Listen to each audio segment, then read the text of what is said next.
Hey, how are you today?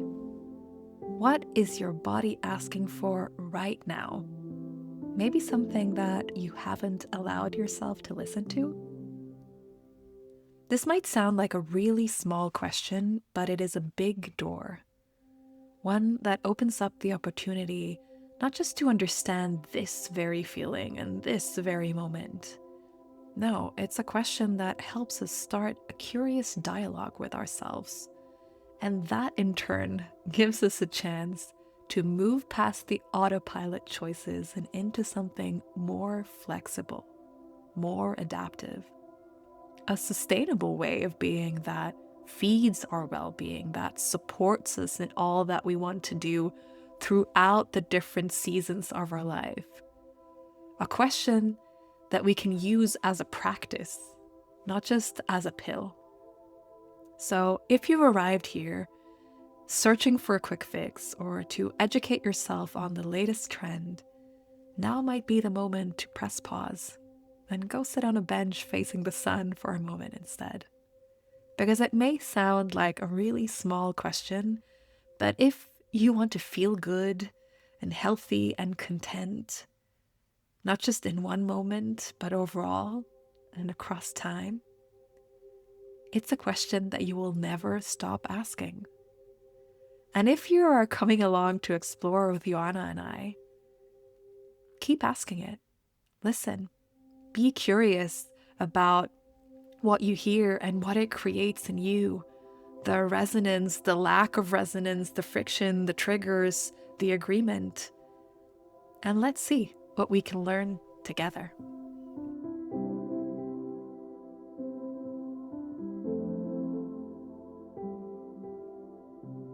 I'd love to know, what's something that has moved you lately? Something that you've read or experienced or seen, or something that awoke something in you?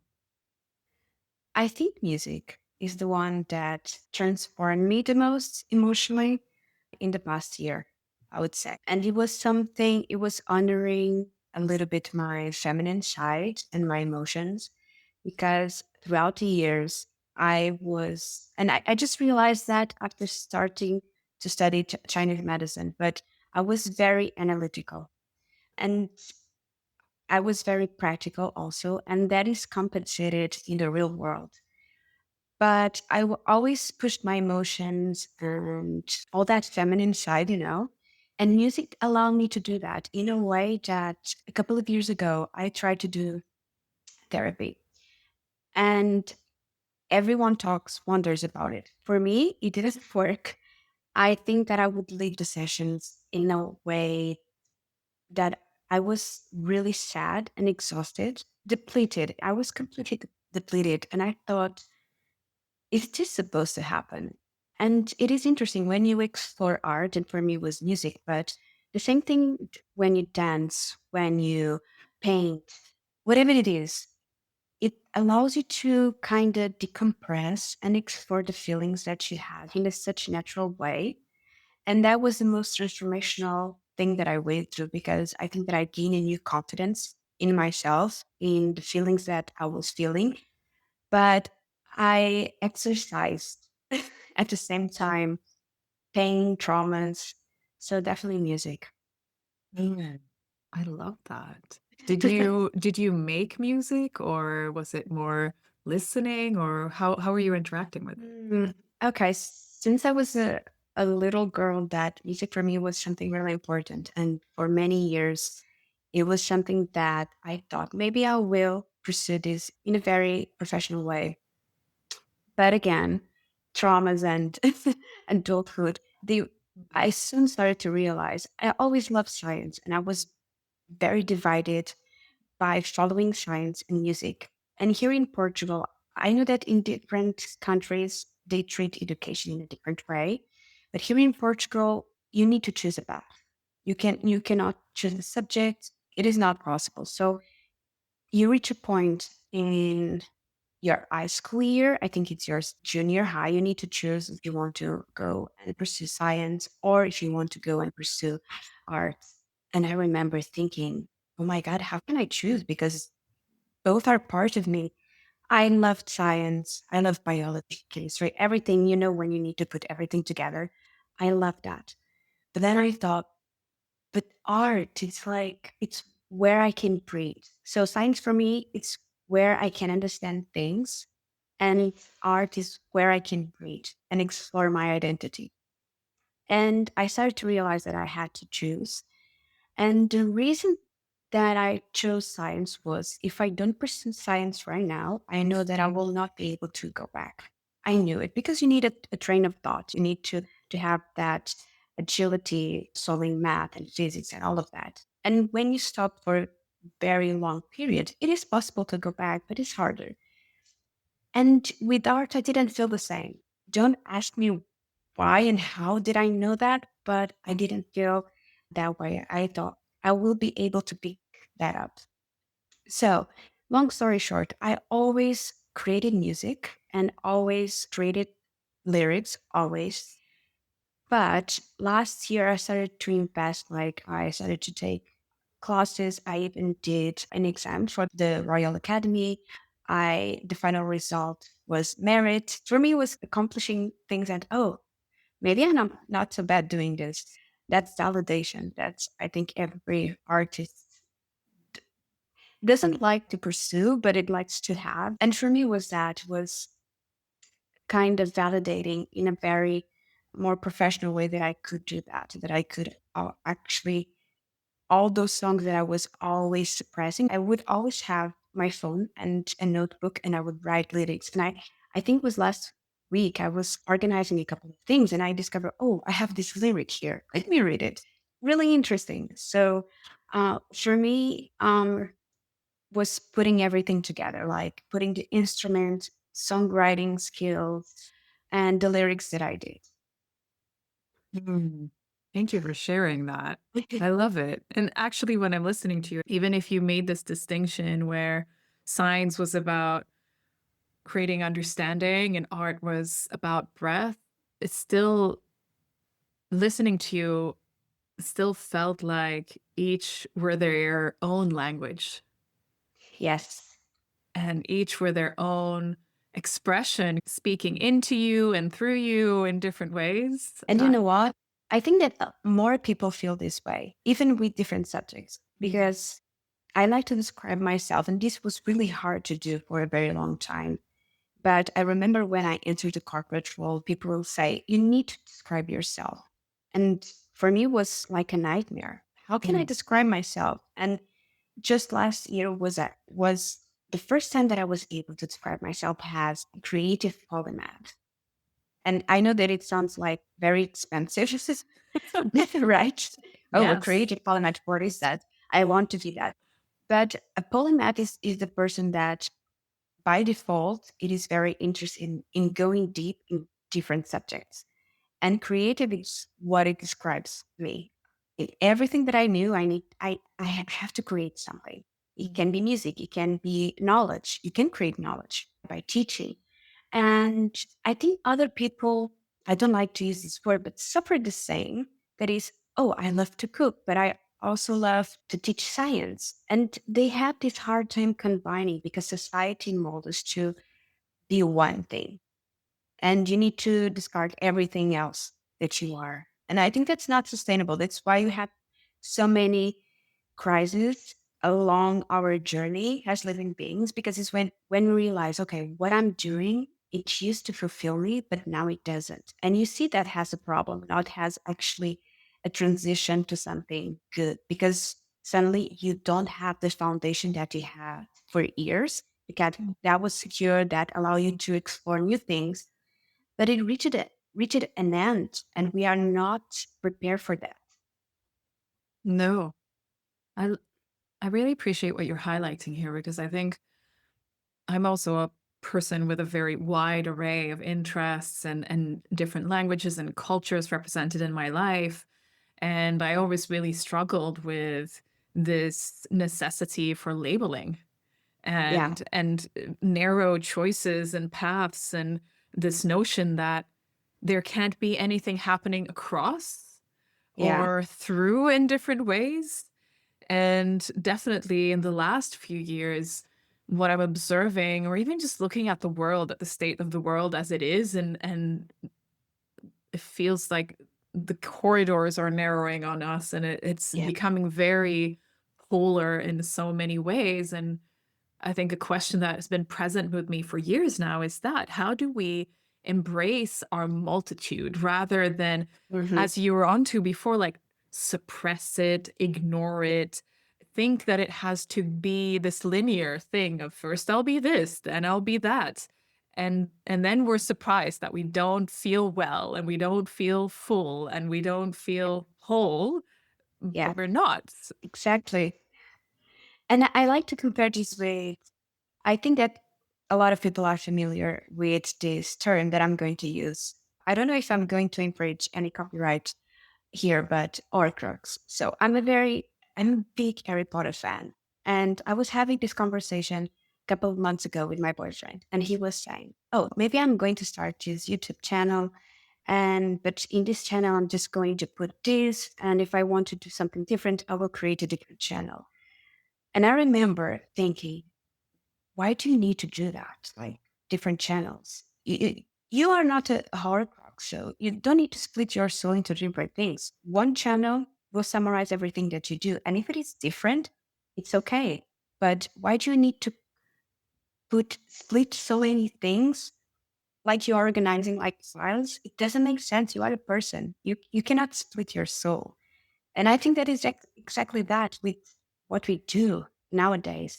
But I think that the female voice is rising very slowly in a very gentle way, like we always do, because we like to observe things.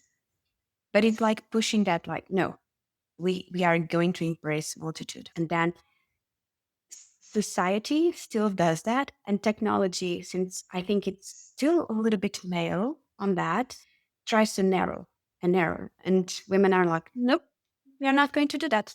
We want the lesson. So we have this invisible war happening. And it's really interesting. I don't know if you noticed that.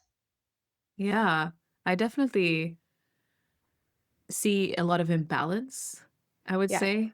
Um, but to the point also that I'm raising a boy, he's 10, and I find that it's equally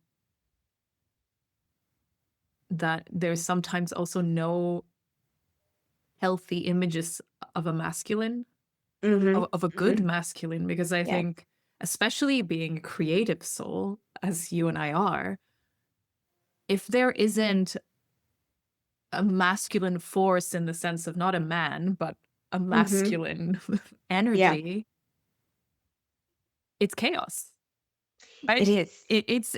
It's like, my energy for me personally, it could go anywhere. It's just like Yeah. woof, woof, woof, flying, and there's no end to it, and there's no focus, and there's something in that framing and holding that is part of, I think, a healthy masculine way, Yes. but I don't think that is mirrored in society. No. And you mentioned something really interesting. I always analyze this through the Chinese medicine perspective, but the male is always more grounded when balanced. I like to emphasize here when balanced, because otherwise will be very explosive, like a lot of fire, or very anxious can happen that. But if it is balanced, it's very grounding. Yesterday I was doing an activity and I was in a group that we were all females and we had one man. And in the beginning, I was in this group that were all females. And I think it was in the middle of the experience, I changed to the group that had one male, a father. And I immediately noticed a different change, like more grounding. People tended to speak more, but in a calm way, actually.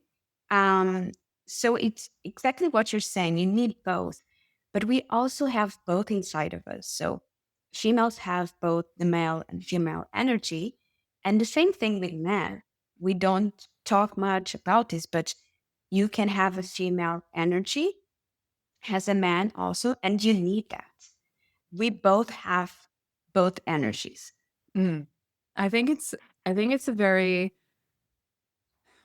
present conversation, or a present question that's very in Mm, the world today, and there are all kinds of camps here Yeah. and interpretations, of course. I think I want to loop back to you were saying like a balanced energy Yeah. a balanced male or a balanced female energy Mhm. or a balanced yin or a yang or whatever it is that you prefer Yes. to use in terms of Yeah. terminology, not just you, whoever is listening to. I want to take this thought and also go a little bit deeper into your craft and your work. Because as we've kind of mentioned here, a lot of us are experiencing this sense of imbalance in different ways or Mhm. overwhelm or just, I guess, the sense that it's not quite right. What do you, in your experience and definition, what do you Mhm. think is being balanced? What does that look like and feel like to people from the conversations that you have? Yeah. It can be quite difficult to find a sentence to define balance because the word itself, it's very explanatory, right? I feel balance. And for some people will be I feel grounded. For others will be I have energy, but not excessive energy. For me, feeling balance, it's having both physical, mental, and emotional energy in a way that I can feel focused, that I can pursue the dreams that I have.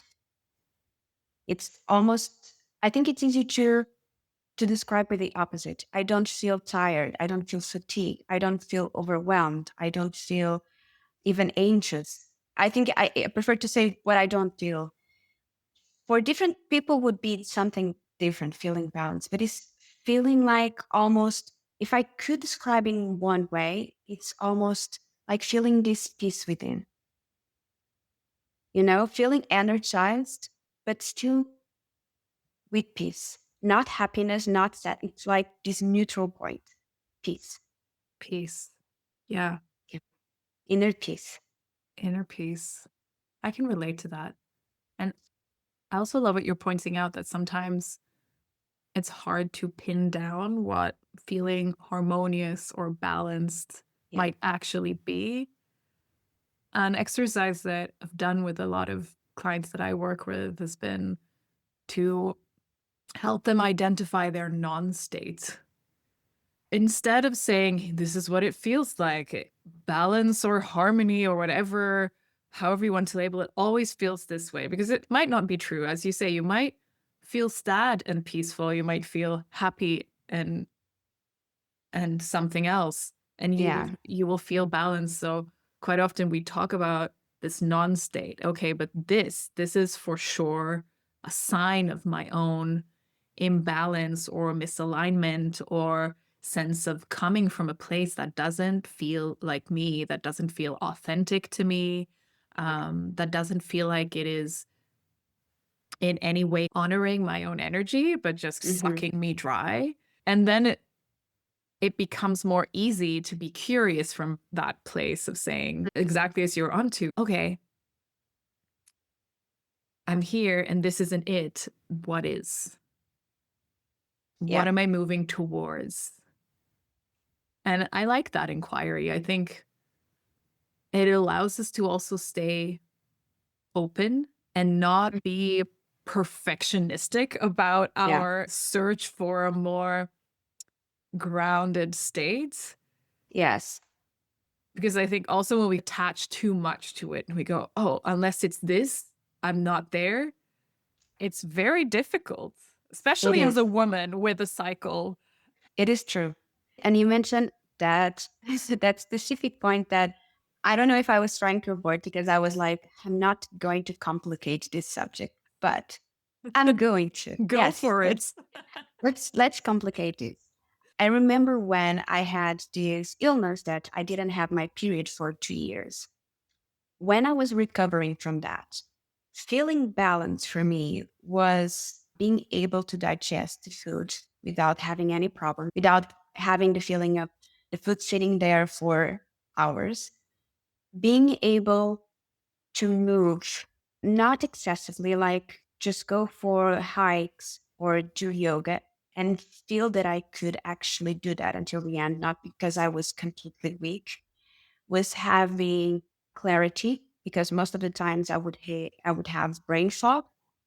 For me, that was balance. 2 years later, balance is something different for me.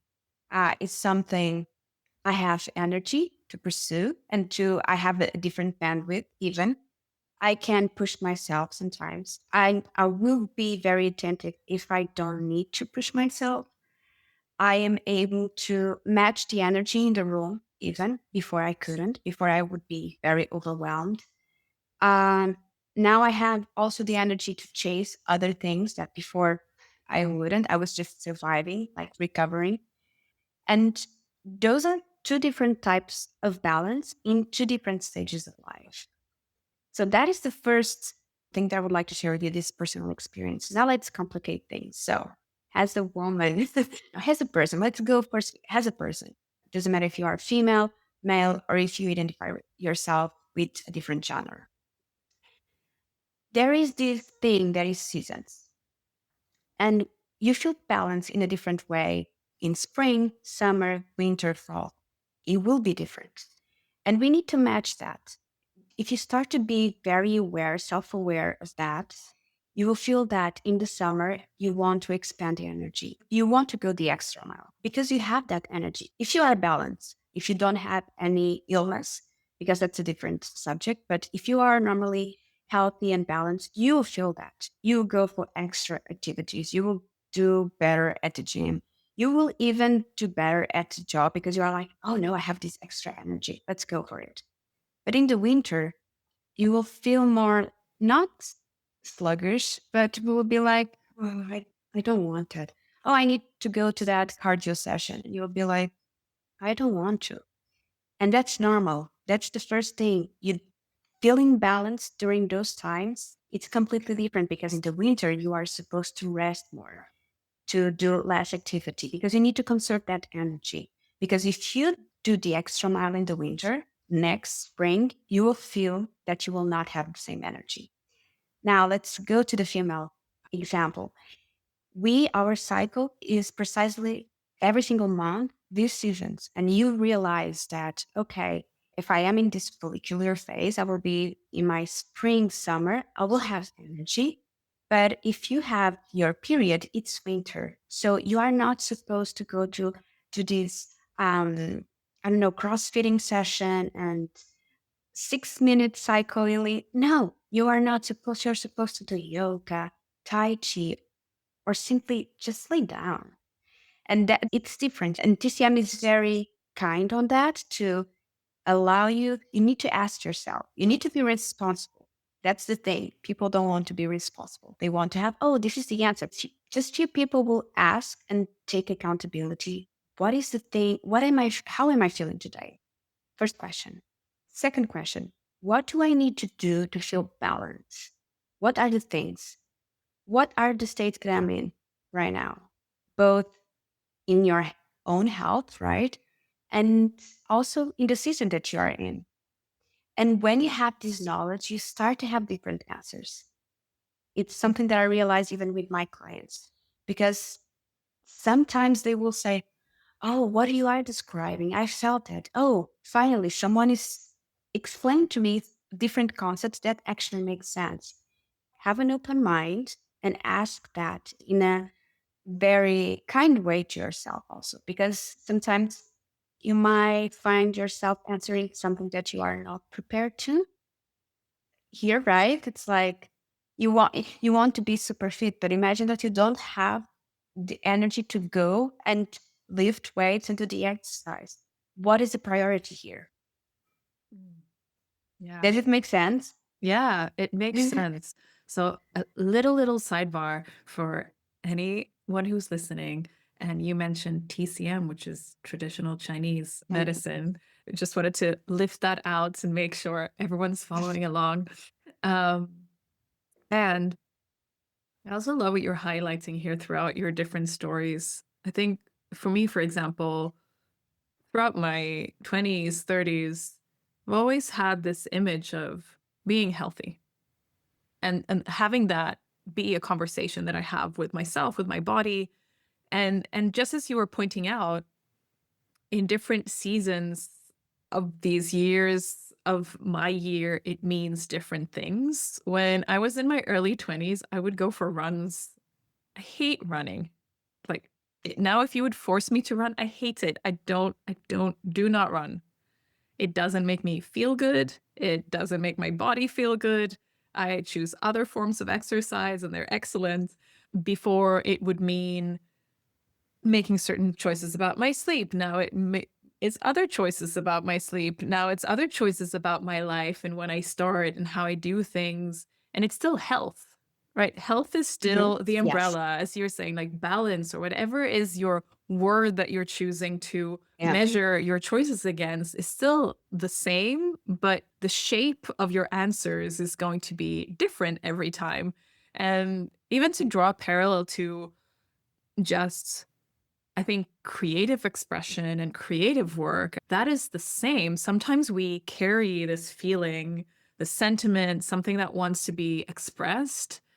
We make it as a lyric and we make it as a painting and we make it as something else and until finally it hits its shape when we feel like Yeah. okay, now it came into the world and this is it.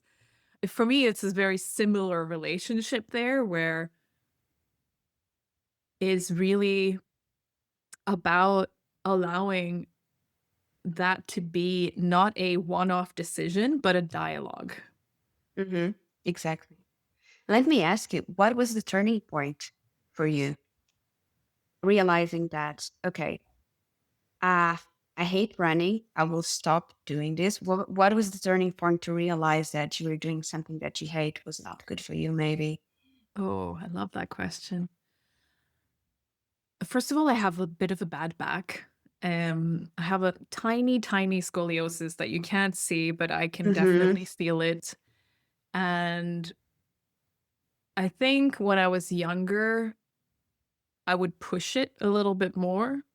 But anytime I went on very long hikes or very much uphill, or I would carry something, it would always result in having to go to a napropat or a chiropractor or massages for an extended amount of time because it always resulted in pain. And then I think at some point I think it was a gradual thing. I think and I think that's true for a lot of turning points that we Yeah. let go of something gradually. First, I kind of let go of just doing that, and I started also doing weight training and other things to compensate and to strengthen and to get my muscles in better shape and hoping that would be something. And then thanks to that, I also started experimenting with other types of exercise and I think that also created this contrast where I was like, oh, I don't have to have back pain doing this. So Right. why would I actually choose this? um, and because I then had other experience also to compare to, I could say, okay, actually, this makes me feel really heavy and really clumsy. And after, I don't feel better. Yeah. I actually feel worse. I have pain in my joints, I have pain in my back. That's not And good. but to your question, I think it wasn't a point, it was this gradual experimentation of on the one hand listening to my own pain points Hmm. and sensing how my body was responding to something and on the other hand also choosing to welcome in other experiences, other types of movement, other types of ways of gaining the benefits I was looking for by running, Hmm. which in the end for me is walking. I love walking. You give me a pair of shoes, I will walk anywhere for as long as you like. Absolutely not a single problem. And my body feels great. And I think that also corresponds with a lot of other processes like that I've had in my Hmm. life, where it's not this, aha, it drops on me. It's like, Yes. oh, okay, this isn't good, but then what? And you are going back and forth for a while and you Yeah. start creating a little bit of empty space to try something and then you make a little bit of more space and Yeah. little by little it's welcomed in. Yeah. It's almost like answering. Thanks so much for sharing the process because it's really important. And I think you summarize that in a beautiful way. It's like, how does that make you feel, both physically and emotionally, right? I think it's important. I think even especially, and of course, this is not an experience that every person will have or want to have, but for me, also pregnancy was really important here because it's definitely a moment where your body isn't just your own. And there are Okay. so many things that happen where you don't really feel like you have a choice. All of a sudden, you wake up 5 times per night to pee, and you've never done that before when you're 29. Yeah. Um, all of a sudden, I got a lot of heart palpitations, for example, which is completely normal, but I had to stop biking to work because I would be panting and exhausted. And if not before, definitely in that moment where the Mhm. experience goes into some kind of extreme, then you're really pushed to start asking, how does this feel? And I think to add to your questions of what am I feeling and what would bring me to balance, I would also always ask, what is actually possible Mhm. in this season, in this moment, whether it be in pregnancy or at winter or in whatever time of the cycle? What is possible right now that also doesn't, on the one end, doesn't bring me harm, or on the other hand, like that actually values me? What's an action that Yeah. loves me right now? And in that very specific phase that is very unique for women, did you find all the answers by yourself, or you were, like you said, you were sharing the body with another person? So, did you ask two other women, okay, what do you do? Because I'm not feeling okay right now. What is your solution? Or did you find the answers all by yourself? Oh, I love this question. I don't think we find answers on our own. Okay. Um, Not completely. We might land in them on our own. We make decisions, the ultimate ones we make, but I absolutely reached out both to other moms, but also the luck of having a friend of the family who is a midwife. Sometimes I would just text her and ask, is this normal? Yes. Is this, am I going crazy? Should I expect this? And I was lucky. So every time I did ask, she said, yes, you're not going crazy. Your Yeah. body is doing what it's supposed to do. And I know it's not that fun. And you'll be okay. And that did help. So I'm definitely a huge believer in, yes, having the dialogue with us, but yes, also Asking for help. having mirrors and help and supports. And there's always something we're not seeing. Yeah. And you mentioned something so beautiful there that is reaching out to other people, and we might land on answers, but sometimes it's like the timing, right? Can be a little bit us, it can be the environment. And I honestly think that I hope in the future this happens. But I think that we should have this specific subject, and that is female health, and where we explore everything from the period, pregnancy, menopause, everything. Because at least this is what I feel. I don't know if you feel the same, but we don't talk much about that unless we are struggling. Yeah. Oh, I mean, this topic is a rabbit hole we could jump into. It's a big pet peeve of mine.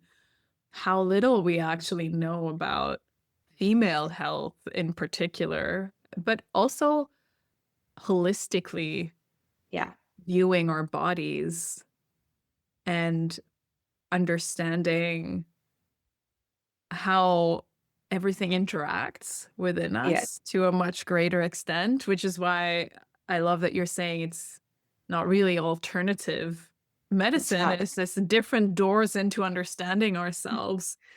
I would love to open that door a little bit because I know this is part of your craft and work to work in particular with food, Hmm. but from a very holistic point of view. Yeah. And I think just tying it to where we are in terms of looking at our different seasons, knowing how to ask for Hmm. help. I think part of that is that we're also not taught what to look for. Hmm. We're not taught what to interact with as what could be considered within a range of kind of normal seasonal Yeah. sentiment and what is outside of that. Like Yeah. what should I actually be worried about or curious about? And I'd love to go there a little bit with you. What's worth interacting with? If we're looking at our cravings or our thoughts or our behaviors in different moments, how do we know here's actually something and I should go there. I should be asking questions. Okay. One thing that I love to highlight is that do not run from any emotion. And the reason why is that all the emotions are healthy and you are supposed to go through all of them. Now, the secret is move on. Don't stuck too much in one specific emotion because if you do, it will lead to illness, imbalance. So, illness is just imbalance. When you start to realize this, it makes you, I think it takes off this weight on your shoulder because illness is just imbalance. Your body, mind, everything is in balance. Now, it is normal if you lose a friend to feel sadness, to feel grief. I will not say for how long because it will depend the impact that person had in your life. But it's completely normal for after a while, that will depend on you to move to a different stage. Now, if you spend 10, 20 years on that same stage, your body will feel imbalanced and you will start to have complications in your body. The same thing with worry, right? It is a sentiment, anxiety, even. It is something so common nowadays. People feel this overthinking, worry, anxiety, and they feel digestive problems and they do not connect both. Because, and this happens so much with all the women that I work with. And it's really interesting to see this pattern that is, before I didn't have any digestive issues. It started like, I don't know, 3 years ago, when they have like 27, 26, almost 30. And you start to question, have you been worried? Do you have anxiety? Yeah, I'm always overthinking things. For how many years have you been doing that? Probably since high school. You have the answer over there. It's not normal to be stuck in a specific emotion for a very long period of time, not even happiness. Mm. Not even. People think No. that happiness is something, it's the basal state. It is not. It's that one that I mentioned before that is inner peace. It's like Yes. being able to be quiet, when your spirit, I don't know if anyone that is listening ever felt that even for one split of second when you are in that state that you are observing, I don't know, a landscape, you are at a coffee shop or you are just at the beach, and for a split of second you feel that everything is okay, like everything is supposedly where it's supposed to be, that for a split of second you can extend that with also training your mind and eating for your body, everything, but it's also mindset. But you will feel that even throughout the day, maybe not during all day, but sometimes in the morning when you are drinking a latte and you are drinking a tea and suddenly you are feel that, oh, I feel so at peace. And then it disappears. It's okay. But that's it. That is the feeling of balance that I want to print in the brain of people. And that would be my advice overall. It's go through all the emotions. Don't be stuck in one emotion for a very period of time. And if you do start to understand what are you feeling, not only emotionally, but physically, what changes do you see because of that? Mm, I love that. Stagnancy is what we're looking for, not a specific emotion, but the stuckness or Yeah. stagnance of any one thing. And I think it's very practical, right? It's something that everyone can do. You don't need a high budget or anything. It's something that anyone can do. yeah, I love that. And I have to say, and this might sound very cynical, but this is one thing that I've been contemplating a lot too, is when you're saying this bottom line of peace. And I think Hmm. there's so much also chasing for happiness, for this like high elation. On my own journey, part of it's also been that I don't really look for happiness per se. I think you call it peace. I've chosen to call it contentment. Contentment. That's great. And I feel like they're born of the same sentiment, and there's no right or wrong. But just this kind of, because it feels kind of a hamster wheelish to run after happiness, and that being the goal of, Hmm. for me, I found, to your point, that having an open body and heart and knowing how to land in that contentment has actually made me be able to have much more kind of diversity of emotion, also Hmm. all at once. Yeah. I can sit and be sad about something, and all of a sudden something happens, and oh, I feel really happy about that. And for a second, they're both there at the same time, and it's glorious. It's beautiful. Yeah. And every time that happens, I think, yeah, this is it. I'm doing it. I'm being dynamic enough as a human to Yeah. let things come and Yeah. go. Exactly. And I want to highlight something really important too. We are not talking about mood swings because No. people might be thinking, are they talking about mood swings? No, because mood swings most likely will not be able to pinpoint what is causing that and will be a roller coaster. Here is not, it's simply embracing the moments that maybe something made you melancholic, right? It is normal. And then you receive a good message and you are happy, or you just remember something that you are very grateful and you changed. That the flow of the emotions, it's quite different from mood swings. Yes. Yeah. Yes. I love that distinction. I love that distinction. I want to dig a little bit more around this, because I know what you work with specifically is also food. Hmm. And on my end, so one thing I often talk to people about, especially being in creative crafts or in work that is drawing out ideas and in different ways, Hmm. kind of allowing us to bring forward things that we might be scared of. One Hmm. thing that I talk to people about is meeting emotions with actions. So that means, and I often use this example of, it's my daughter, she's 7 now. And sometimes she's scared of the dark. And usually she'll call, or she wants me to sit next to her as she's falling asleep, or we put a night light out. And of course, she'll say she's scared, and I'll say, yeah, I know it's scary. And I think quite often as adults, what we do is, well, I acknowledged my problem and my fear. And we go, I know it's scary in the dark. Yeah. Too bad for you. And then we leave the room. We don't actually do anything to bring back a sense of balance or safety or security. Hmm. We just kind of go, oh, I acknowledged it. Great. And then what? Yeah.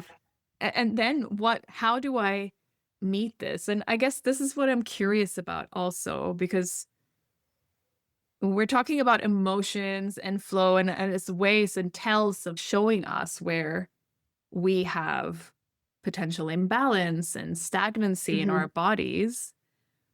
And usually responding to that isn't just a passive acknowledgement of saying, hey, Hmm. okay, well, I'm worried. Okay. Yeah. And then what? Like, what? So Yeah. what's What's the plan past that point that you see helps, or how do people play with that? It goes back to what we were talking at the beginning. It's accountability because you might have this realization that I feel imbalanced, I don't feel okay, and you might not take the actions to go after that balance. You can actually explain that from this Chinese medicine point of view, and I will know why people will not do that. Analogy is a big part of it. It means that you are opening to something different that you didn't hear until that specific moment. So kudos to those that do that. And that is just opening the windows, not the door. But then you need this inner fire and inner strength that allows you to go after something, even if it is going after your own health. Health is very overwhelming, and you will start to question everything that you will hear. And that's okay. I think that's pretty helping, to be honest. From a Chinese medicine point of view, that means that your ancients, so the kidneys that holds the ancients that is passed through your parents, are weak, are depleted. Most likely, you will feel very you feel a huge amount of fatigue, brain fog is almost impotent. Oh, I cannot do anything to change my life. I will try to do this and will not worry about the other things too. You don't always have one pattern. And there is another one that is for women specifically. You see another one that is liver deficiency. When you feel something stagnant that doesn't flow, it is the liver. And you can nourish everything with food. One thing that is really important to highlight because most people are very used to quick fixes, this, oh, I will do this for 1 week and that's it, or 1 month and this will work. So, food therapy is very, very effective. Anything actually in Chinese medicine is very effective. Acupuncture, you will feel immediately, like after 10 minutes of starting the session, you will feel, but it will last almost like 48 hours. Although you need to repeat the session when you are treating illness, not preventing it, but when you are treating. Now, food therapy is something that you are accountable for. It means that you need to learn new concepts, yes, but it will be a knowledge that you will carry for the rest of your life, not only for yourself, but the ones that surround you.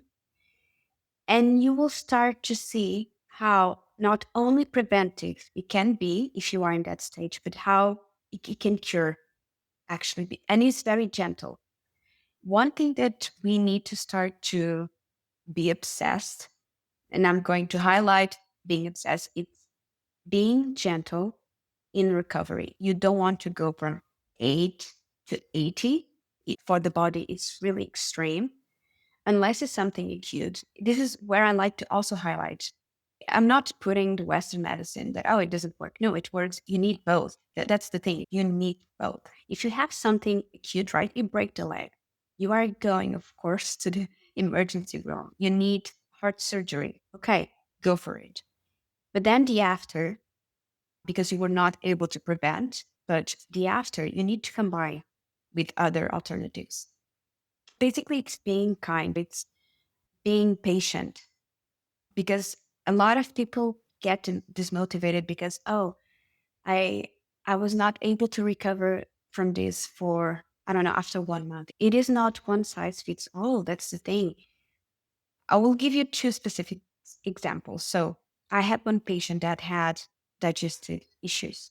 So he had heartburn. And every time that he would eat anything, any meal would be very painful for him. So we did one session. I give him a meal plan and he even booked a cooking session with me. So I went to his house and I'm like, let's cook. And I prepared a meal for him. And I was like, okay, does it look good? Does it smell good? Because that's important for people. And he was like, yeah, it looks good and smells really good. But he was a little bit skeptic. Is this going to work? And I was like, try it. I waited half an hour. How are you feeling? I'm good. Okay. Let's continue. Let's do other recipes that you are going to actually use after. 1 hour after, 2 hours after. How are you feeling? I'm good. I don't have heartburn. And I was like, okay. Day after, do this meal, exactly how we cooked. How are you feeling? Yeah, I do not have for 24 hours. I was like, okay, so it worked, right? Yeah, it seems so. It seems so. I received a message from him like a couple of weeks ago, and he was like, yeah, I don't have heartburn anymore because of the meals that you suggested. It was not just the food, it was how you need to prepare the food. But I always teach the concept. That's really important. People need to understand the concepts before. Another, so this is in 24 hours, he was able to see the effects. Now, a different problem. If you do not have, if you have like menstrual problems, I'm not talking about PMS, like you don't have your period. That will take 6 months. It takes time because you are nourishing the ancients, and that takes a lot of time. It's like charging a battery that didn't have anything, was zero. But every single day, I think this is a good metaphor. Every single day you need to consume a little bit of energy because you are alive and you will need to consume. But again, you don't have anything. So how do you go from 0 to 100 when you need to consume energy every single day? So you start to going negative here. And this takes more time. It takes changing the lifestyle. It takes changing the food, the mindset, even. So those are two different examples that if people feel dismotivated, they need to look first of all what is the imbalance that they are trying to go back to balance. That is the most important thing.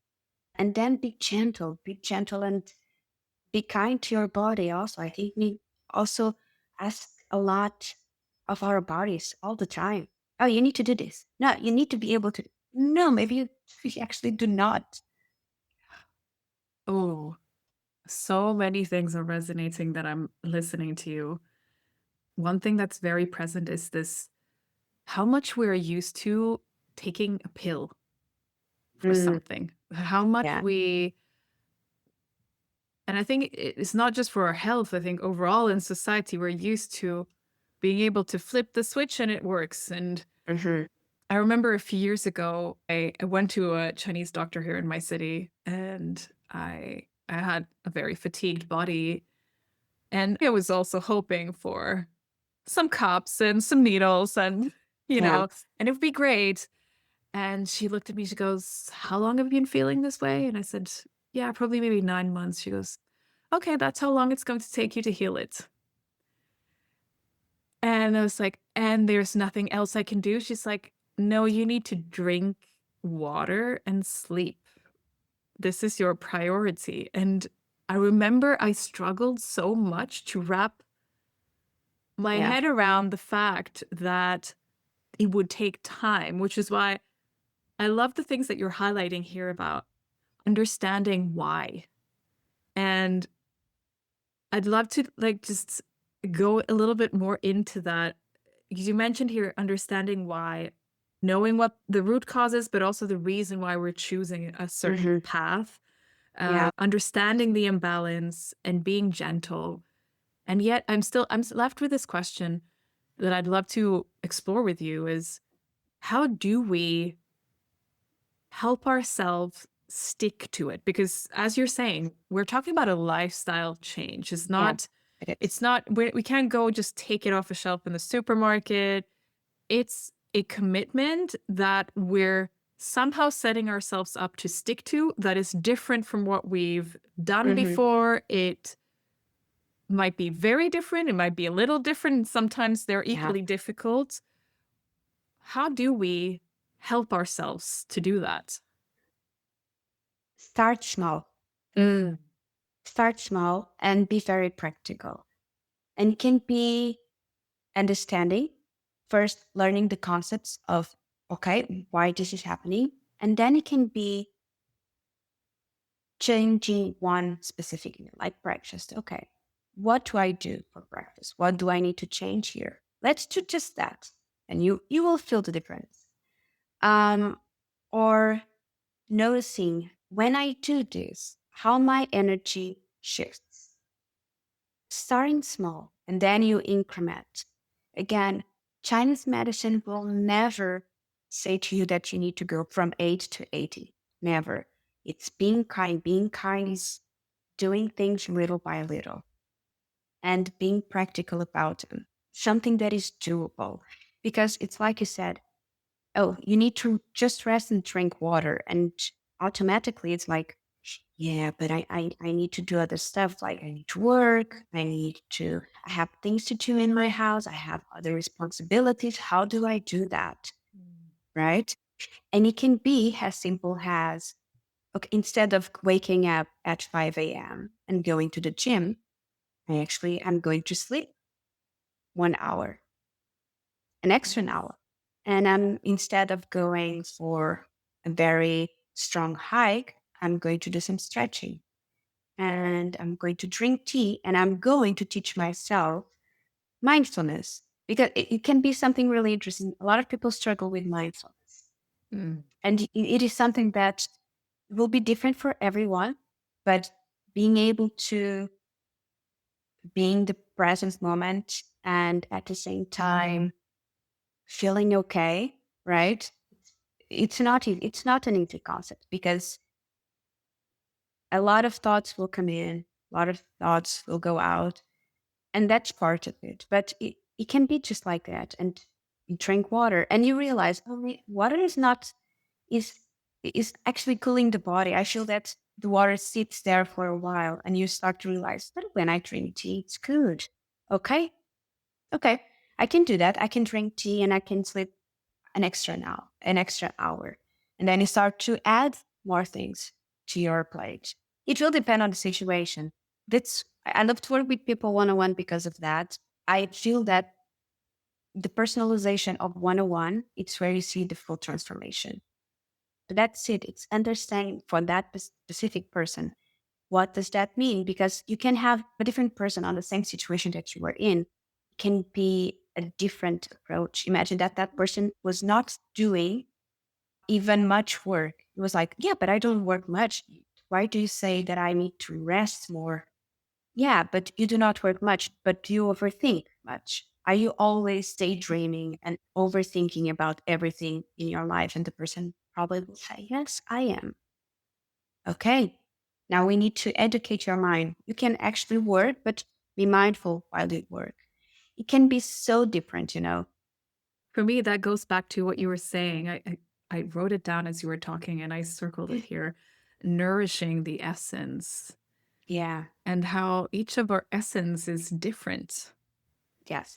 And that also means that we can't take anybody else's solution off the shelf and hope that the totality of it is going to work for us. Is No. this kind of, as we were talking about before, this dialogue with ourselves and these little steps and Yeah. trials and picking of different routes and foods and Hmm. choices for us that will fit, which I think is beautiful. And I can't help but also even go back all the way to the beginning of our conversation when you were sharing around music and Hmm. creating and how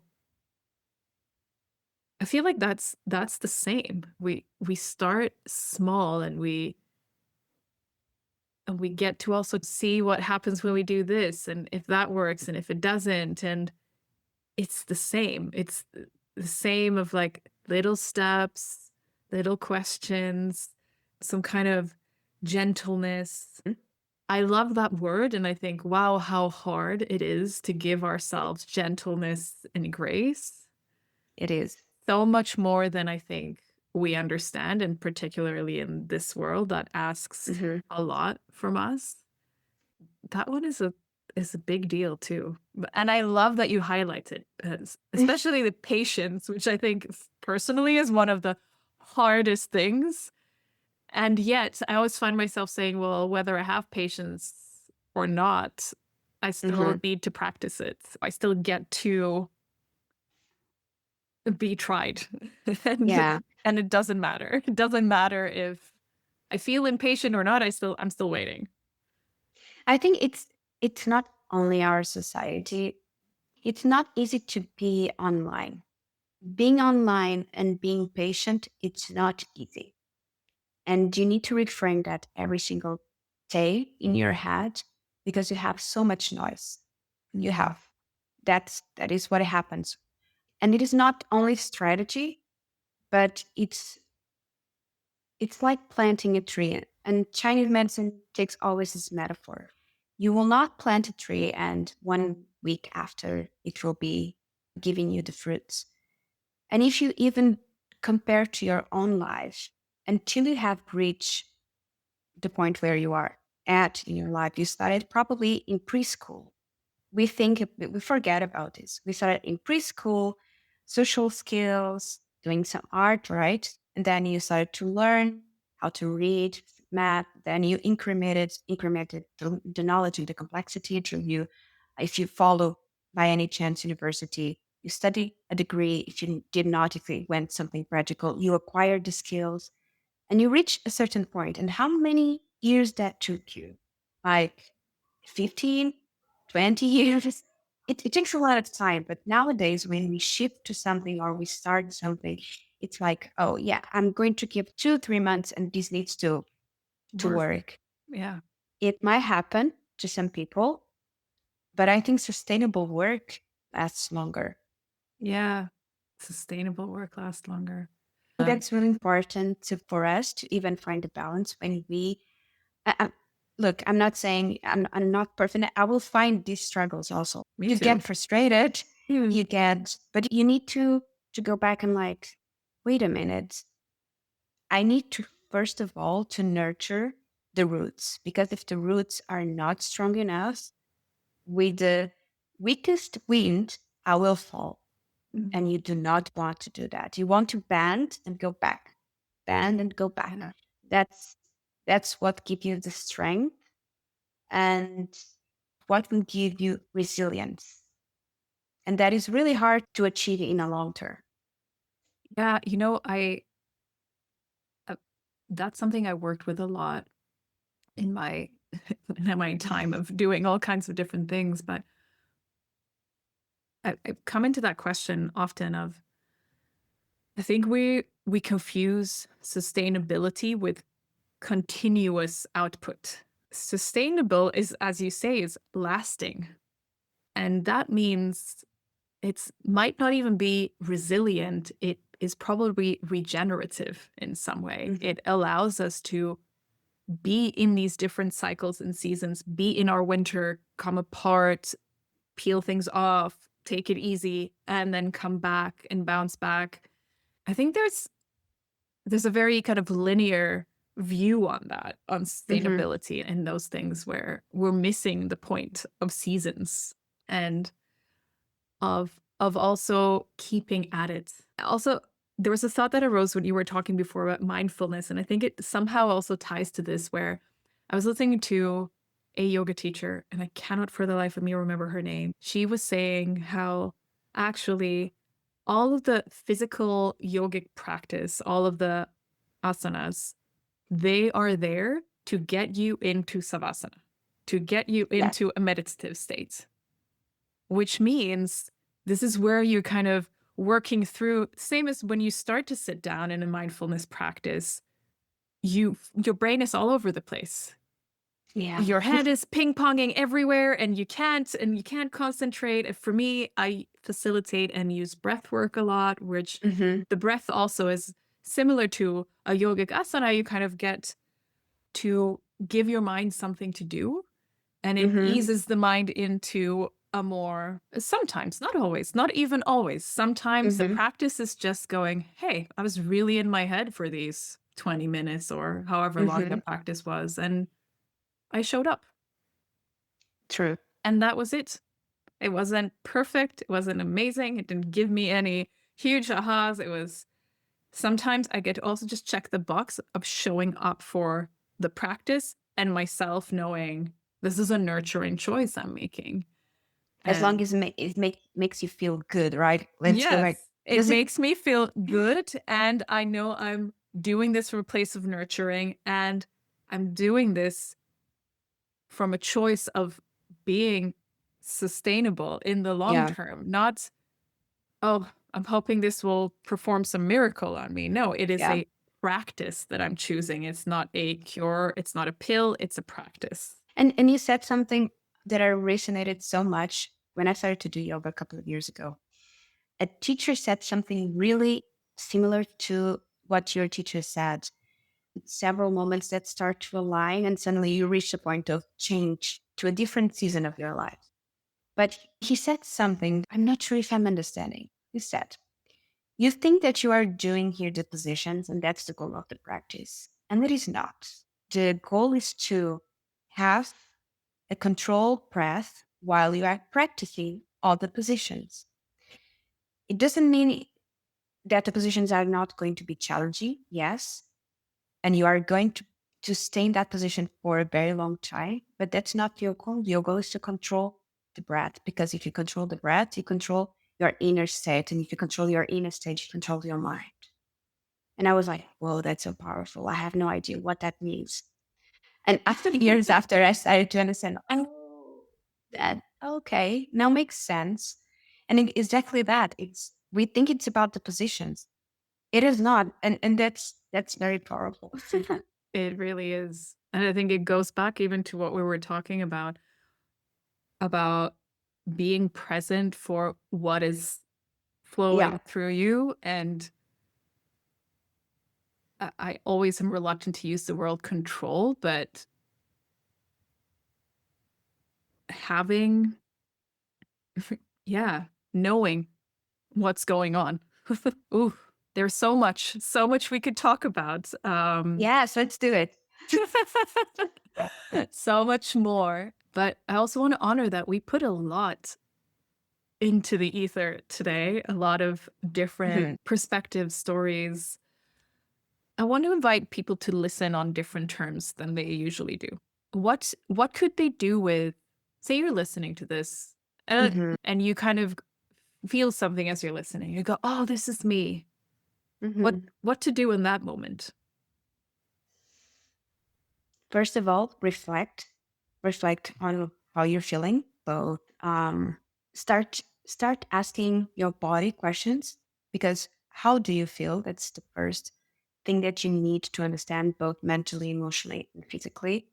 And reflecting on that in a very neutral way. Try to put Mhm. your ego aside here.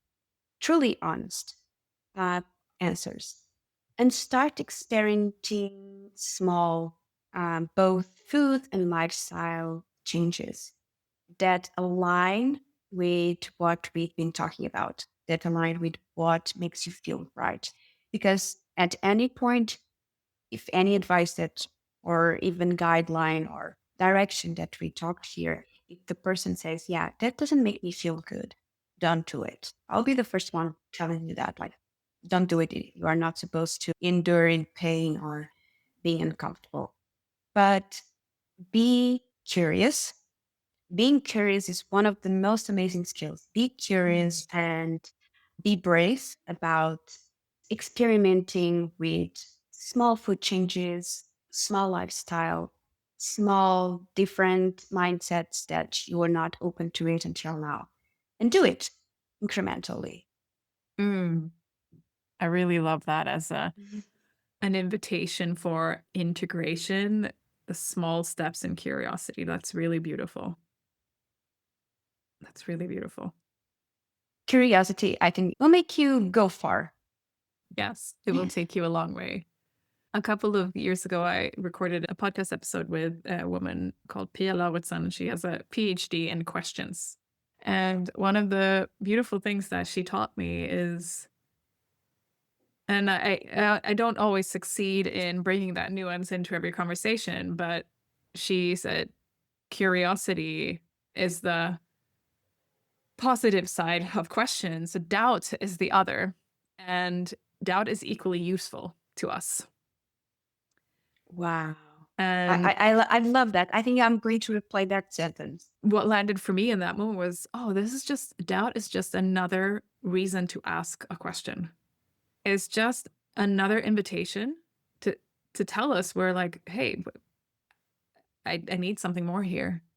Yes. And she likes to talk then about inquiry or like Mm-hmm. asking questions rather than curiosity alone, because Mm-hmm. curiosity is often branded as, I don't remember what she called it, like the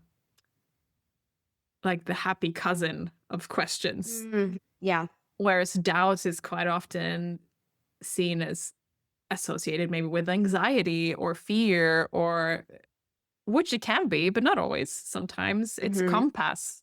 I really love that invitation to also interact with your doubts.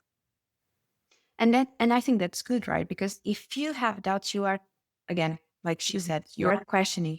And I think that's pretty healthy.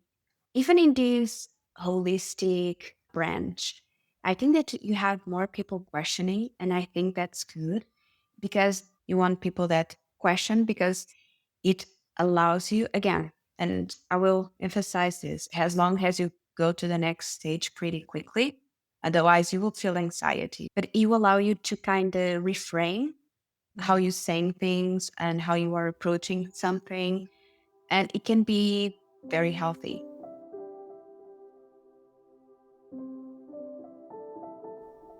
There's so much to say about this practice of coming back to ourselves with curiosity, with inquiry, with willingness to remove judgment and test and play and try again and again and again.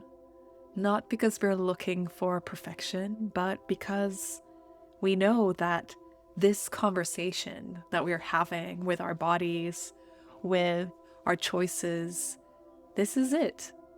This is part of being expansive and being diverse and being a living human. So if you, like me, have found something in this conversation, if you have been listening and there have been sparks inside, or maybe even friction, or there have been new thoughts that have arisen, or something taking root, welcome, first of all, to listen again. Sometimes a re listen provides new magic, new layers, new understanding. But beyond that, please send this episode on to somebody else who needs it. And if you want to support more conversations about learning from trees and being creative and expanding our interactions with life, don't forget to follow on your favorite podcast platform and give us a rating. That's how more people can join this conversation. Thank you so much for listening.